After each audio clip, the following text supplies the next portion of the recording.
नमस्कार मित्रांनो, संकल्प न्यूज चॅनेलवरती आपल्या सर्वांचं पुन्हा एकदा सहर्ष स्वागत। आताच्या क्षणाची सर्वात मोठी आणि महत्त्वाची बातमी समोर येत आहे। सविस्तर बातमी जाणून घेण्यापूर्वी आपण जर चॅनेलवरती नवीन असाल तर चॅनेलला सबस्क्राइब करा, बेल आयकॉन प्रेस करा। मुख्यमंत्री उपमुख्यमंत्र्यांचा शपथविधी सोहळा झाल्यानंतर महायुती सरकारचा मंत्रिमंडळ विस्तार बरेच दिवस रखडला होता।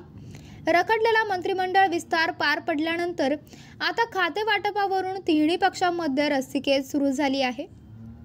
ती म्हणजे भारतीय जनता पक्षामध्ये महत्त्वाची खाती मिळण्यासाठी अंतर्गत धुसफूस सुरू असल्याचे समोर आले आहे। याबाबत सविस्तर माहिती अशी की भारतीय जनता पक्षामध्ये महसूल गृहनिर्माण खाते मिळावे यासाठी अंतर्गत स्पर्धा सुरू आहे।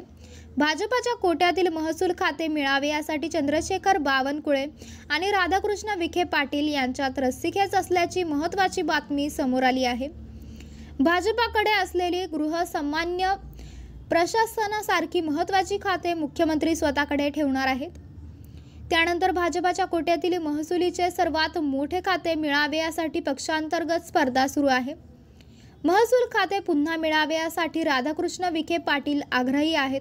ते महसूल खात्यासाठी दिल्लीतून लॉबिंग करत आहेत, तर दुसरीकडे प्रदेशाध्यक्ष बावनकुळेही या खात्यासाठी आग्रही असून त्यांनी मुख्यमंत्री देवेंद्र फडणवीस यांच्याकडे फिल्डिंग लावल्याचे सांगण्यात येत आहे। दरम्यान भारतीय जनता पक्षाकडे गृह खाते, महसूल खाते, सार्वजनिक बांधकाम तसेच पर्यटन खाते राहणार आहे। त्याचबरोबर शिवसेना शिंदे गटाकडे नगरविकास आणि गृहनिर्माण खाते राहणार असल्याचे सांगण्यात येत आहे। अर्थ खाते हे अजित पवार यांच्याकडे राहणार असून महिला आणि बालविकास तसेच उत्पादन शुल्क खातेही राष्ट्रवादीकडे राहणार असल्याचे सांगण्यात येत आहे।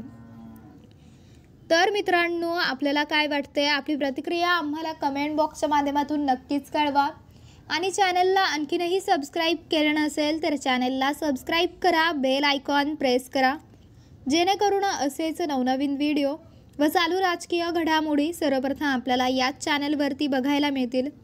भेटूयात पुढच्या व्हिडिओस, तोपर्यंत धन्यवाद। जय महाराष्ट्र।